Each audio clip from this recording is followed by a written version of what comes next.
So many pieces all back together now. What's your vision?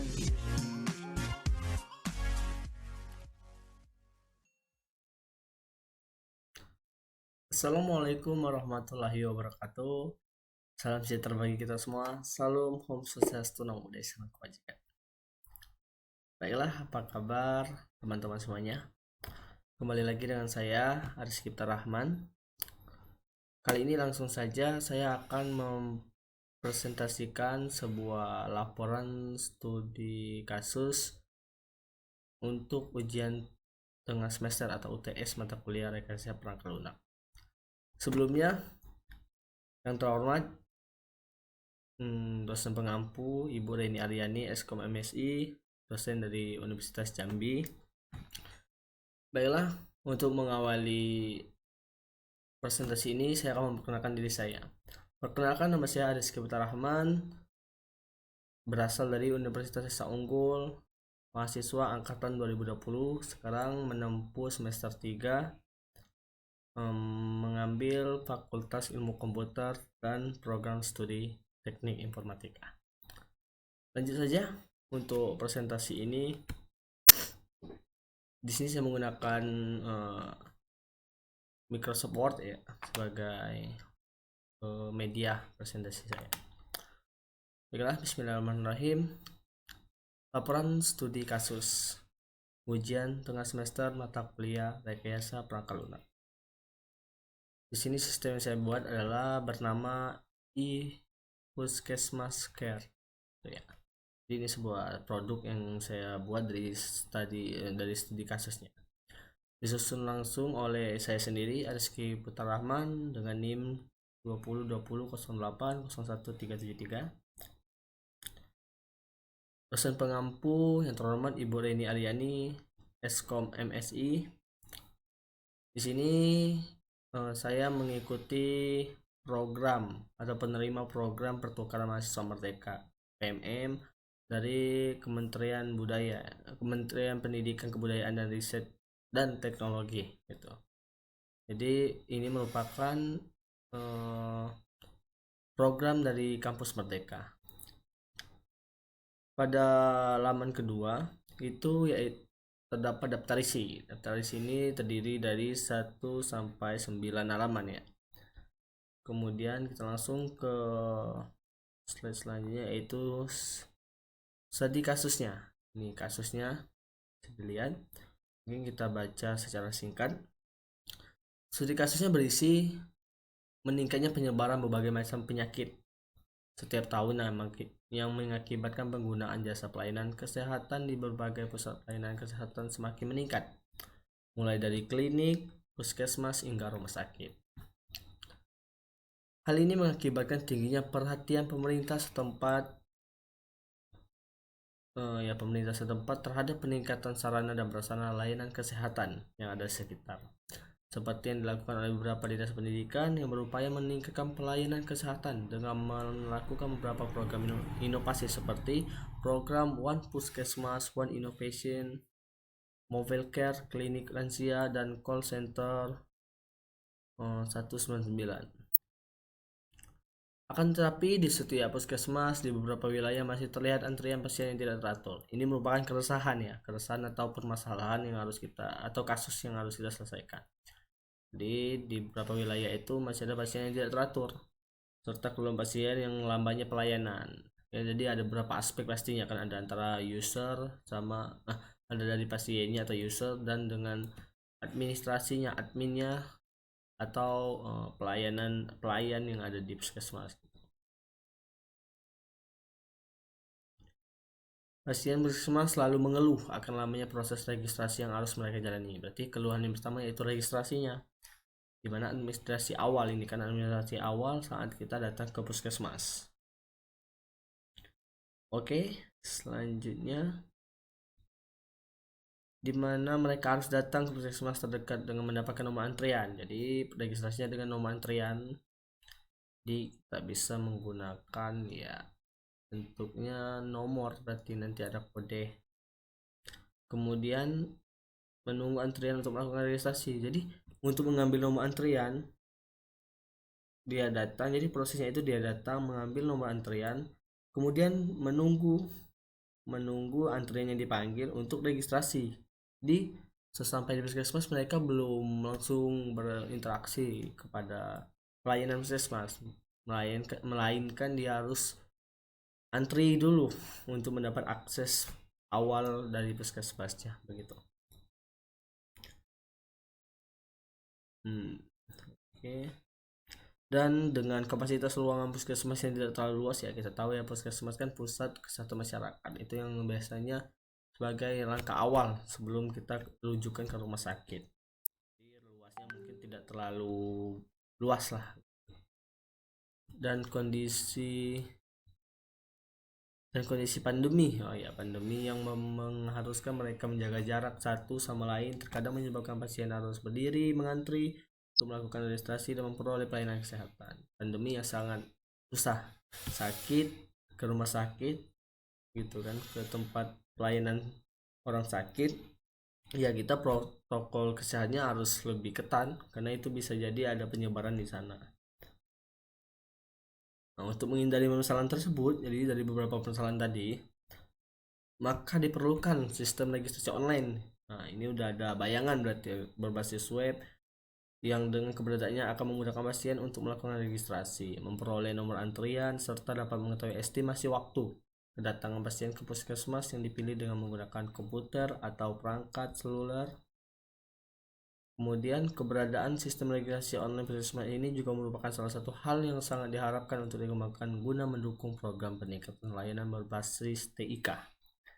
Jadi solusinya sudah ada, jadi kita hanya merangkai pastinya. Solusinya di sini kita membuat sebuah teknologi registrasi secara online begitu ya. Jadi dengan melakukan nomor antriannya langsung, ambil dari rumah kita, saat di jalan kita bisa mengambil langsung nomor antriannya tanpa harus kita menunggu lagi berarti di sana. Kemudian itu akan mengurangi estimasi waktu dan saat pandemi itu mengurangi adanya kerumunan pastinya. Jadi banyak hal yang diuntungkan dari solusi ini. Oke, kita langsung ke tugasnya. Tugasnya ada 3. Yang pertama, posisikan diri Anda selaku konsultan IT-nya. Jadi kita seakan-akan menjadi konsultan IT pada sebuah perusahaan, berarti puskesmasnya. Yang kedua, buatkan desain data atau ya desainnya itu dia data flow diagram gitu, DFD, dan prosedur dari sistemnya. Oke. Nah, kalau sesuai studi dikasih tadi, oke ya. Ketiga itu pola rencana desain antarmuka atau UI, sistem sesuai alur prosedur yang direncanakan. Oke, jawabannya di sini yang pertama, argumen konsultan IT. Sebagai konsultan IT, gitu ya, dalam kasus di atas ada beberapa inovasi yang akan direalisasikan untuk mengatasi permasalahan tersebut. Inti permasalahannya sudah kita tahu, yang pertama dia antrian registrasi pasien, apa tuh yang tidak efektif lagi kan, kemudian nomor antrian yang harus kita menunggu lagi di tempatnya ditambah masa pandemi itu sangat tidak efektif. Dan solusinya ada beberapa hal tadi. Solusinya yaitu membuat registrasi online berbasis web ya, atau produk lah bentuknya nanti. Dengan keberadaannya akan memudahkan pasien, dengan keberadaannya atau keuntungan dari berbasis online tersebut, memudahkan pasien untuk melakukan registrasi, memperoleh nomor antrian, serta dapat mengetahui estimasi waktu kedatangan pasien ke puskesmas gitu. Yang dipilih menggunakan komputer atau perangkat seluler ya. Langkah selanjutnya harus dibuat analisa desain data dan alur prosedur dengan sistemnya, yaitu pasti kan. Jadi di sini saya menamakan sistemnya yaitu Puskesmas Care gitu. Harus didefinisikan dulu requirementnya atau kebutuhan secara fungsional maupun non fungsional. Secara fungsionalnya kita tahu kan, pengguna memasukkan data diri menggunakan membuat jadwal, memilih menu, mendapatkan nomor antrian dan lainnya. Sedangkan secara non fungsionalnya, sistem dapat berjalan di semua device pastinya. Jangan hanya pakai PC, takutnya ada yang megang HP atau tablet itu. Jadi semua device bisa diakses. Makanya kita menggunakan web yang pastinya nanti.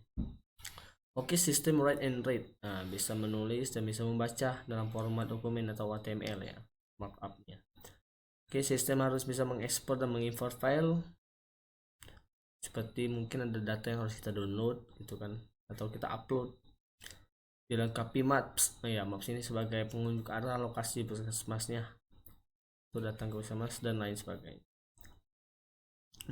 Metodologi yang digunakan menurut saya yang tepat yaitu SLDC, System Development Life Cycle, atau daur ulang kita tahu yang kemarin kan.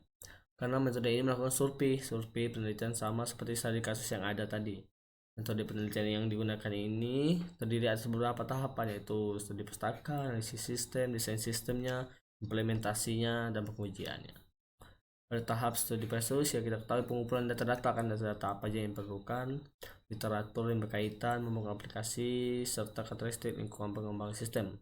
Sumber-sumber yang didapatkan seperti buku, jurnal, dan lainnya sebagai acuan kita dalam membuat desain datanya atau desain antarmuka UI-nya tadi. Oke, di sini ada beberapa bagian yang akan saya lakukan, yaitu desain antarmuka, struktur data atau desain datanya, dan desain alur prosesnya. Oke, ada ini gambar ya, beberapa langkah-langkah dari SLDC tadi. Yang kedua masuk ke desain data. Jadi desain data ini yang pastinya ada admin dan user. Ini pasti kan. Ada ada usernya, penggunanya, dan ada pengelolanya atau adminnya. Jadi ada akses yang pastinya untuk menghubungkannya, kemudian pendaftaran akun, user mendaftarkan akun, admin melihat gitu kan pendaftaran terjadi, kemudian verifikasi atau cek datanya, kemudian admin merespon gitu. Jadi dari admin langsung dikeluarkan lagi pengelolaan aksesnya. Jadi dia akan mengalir sedemikian rupa dari admin ke user. Ini termasuk desain data yang lumayan tidak terlalu rumit ya, karena dia hanya beberapa data yang diperlukan, entitas atribut yang diperlukan, ada beberapa data dong. Oke, jadi dari desain data ini diuraikan beberapa flow ya, data flow-nya di FD-nya, data flow diagramnya. Jadi proses pengelolaan data masternya tadi ya, data masternya dari admin, pengelolaan data, kemudian user, pengelolaan data lagi kembali ya, dia bisa mengecek kembali datanya, bisa mengembalikan ke admin. Jadi dia berdaur ulang, berputar gitu datanya, bisa diakses, bisa, makanya write and write tadi, jadi bisa ditulis, bisa membaca. Kemudian pada proses pendaftarannya ya kita tahu seperti biasanya pendaftaran tidak sudah asing lah di kita, bagaimana user mengisi formulir nantinya, kemudian admin menerima notifnya dan dimasukkan ke database. Proses verifikasi atau cek datanya ya, data yang tadi bisa dicek kembali, berarti ada kayak fitur mengecek datanya. Misalnya berarti ada kode unik atau primary key-nya yang menjadi patokan supaya orang bisa mengecek data masing-masing. Selanjutnya masuk ke tugas 3-nya, itu rencana desain antarmuka sistem. Di sini saya sudah membuat UI-nya ya. UI-nya ini e-puskesmas care tadi. Ada 4 page yang sudah saya buat. Dibuat oleh saya sendiri dengan menggunakan Figma ya sebagai mockupnya. Di sini yang pertama adalah home page atau laman awalnya. Ini menggunakan web pastinya kan, karena kita tadi fokus menggunakan web. Ini bisa digunakan ke web. Contohnya bisa kalian lihat di bantu.sumsel.co.id. Jadi sekarang web sudah bisa kayak bentuk ada icon gitu, icon yang seperti aplikasi. Mengapa kita harus buat web? Karena aksesnya bisa menggunakan link aja gitu. Menggunakan link kita bisa mengakses dari berapa device apapun, tidak terbatas. Dan kan misalkan kita menggunakan membuat aplikasi itu Android misalnya, bagaimana API phone, bagaimana orang yang menggunakan PC, laptop itu kan tidak bisa menggunakannya. Maka lebih supaya sesuai sasaran targetnya tepat, buatlah web, bisa diakses di device apapun. Itu yang menjadi mungkin patokan dari studi kasus tadi, kenapa dia harus menggunakan web. Di homepage ini terdiri, itu bisa kita lihat langsung. Kita zoom aja mungkin. Nah, di homepage ini bisa kita lihat ada title ya, title puskesmas care, ada logo puskesmas di sini, deskripsinya situs resmi registrasi pasien, puskesmas master terdekat. Oke, kemudian ada navigasi bar ya, ini menu-menu begitu. Ada slide. Nah, jadi ini merupakan menu dari slide ini. Ada informasi apa gitu kan. Ini semoga berita lah, news gitu ya. Oke, kemudian ada text button. Ini body ya, jadi either body dan footer, pasti tahu lah itu bagian-bagian ini. Oke, pada text button ini ya sebagai apa, tombol yang akan mengarahkan ke pack lainnya gitu. Dia kan tidak mungkin mati dalam satu laman, jadi sebagai penghubungnya nanti ya, tombol ini merupakan ada link aktif. Dan informasi ini, slide ini sebagai wadah lah newsnya dari kesehatan misalnya, atau perkembangan dari COVID bisa dimasukkan begitu kan, atau seputar tutorial kesehatan dan tentang puskesmas itu sendiri. Oke, kemudian kita bisa lihat di bawahnya, bisa lagi ya, ada icon-icon. Jadi icon ini berapa saya letakkan, mengapa, sebagai ya shorthand lah untuk mempermudah kita langsung masuk kemana. Pada icon pertama itu adalah home sebagai berandanya gitu ya. Kemudian ada di sini seperti kelihatan ya, kelihatan seperti navigasi, ini sebagai maps, nanti mungkin bisa menggunakan maps API Google gitu sebagai lokasi puskesmasnya. Kemudian ada pada icon ketiga yaitu informasi news tadi, jadi dia bisa langsung akses ke sini. Ada beberapa berita gitu kan, atau kita bisa juga memanfaatkan API dari Google untuk newsnya, jadi ada keyword yang kita masukkan gitu. Kemudian ada gambar ikon kampanye, itu sebagai about system atau informasi tentang aplikasi ini. Oke, selanjutnya yaitu pendaftaran. Jadi kita langsung klik daftar misalnya gitu kan, maka dia akan ke laman kedua ini. Ups. Oke, pada pendaftaran ini sudah pastinya ada form ya, atau tempat mengisi data gitu, karena dia pendaftaran. Pertama kita bahas dari atas dulu, headernya ada title, masih ada title, ada icon, ini icon sebagai about system tadi, kita pakai loop aja. Kemudian ini sudah tidak asing kan penggunaannya, kita harus memilih icon itu yang tidak asing. Jangan di sini tanda untuk back button atau tombol untuk kembali malah kita letakin tanda seru misalnya, itu kan membingungkan. Makanya ini kan sudah tidak asing, walaupun tidak ada pemberitahuan atau walaupun tidak ada teks terbang, teks melayang lah gitu ya. Jadi kita bisa memahami langsung maksud dari ikonnya. Title masih ada. Oke, lanjut ke headnya. Ada head title gitu, atau header lah, header title header atau text head gitu. Ini ada teks besar di sini H1 gitu misalnya kan, pendaftaran. Jadi ini tentang web ini, laman ini tentang pendaftaran pastinya sebagai informasi umumnya. Kemudian ke bawah kita lihat ada beberapa form, 1 2 3 4 form dengan ini ya kita namanya backup ya, jadi belum tahu apa aja yang diperlukan untuk pendaftaran. Jadi mungkin dari nomor induk kependudukan itu kan bisa kita lihat juga, itu sebagai akses. Sekarang nomor induk kependudukan itu sangat penting, jadi nomor induk kependudukan, nomor induk mahasiswa itu sangat penting. Misalnya nomor induk mahasiswa aja, kita mendaftar lomba tingkat nasional itu nggak perlu lagi misi data lainnya, cukup NIM kita dimasukkan, nanti data kita langsung ke refresh. Jadi sekarang data sudah dalam satu big data gitu ya, satu jalur, jadi itu sudah terintegrasi lah. Jadi tinggal masukkan NIM, semuanya informasi kita langsung keluar. Sama juga demikian dengan NIK, kita masukin NIK maka nama kita tuh seharusnya sudah keluar semua. Itu bisa dikembangkan karena kan puskesmas kan punyanya legalitasnya pasti terjamin langsung dari pemerintah, jadi mudah untuk mengakses atau meminta akses API ke database NIK. Oke, yang paling tidak kita lupa yaitu alasan berkunjungnya apa gitu, biar tidak membingungkan lah gitu. Ada alasannya berkunjung itu buat apa, buat pengecekan kah, atau buat pemeriksaan swab lah gitu ya. Kemudian kita klik ada butonnya pastikan untuk mengarahkannya daftar sekarang.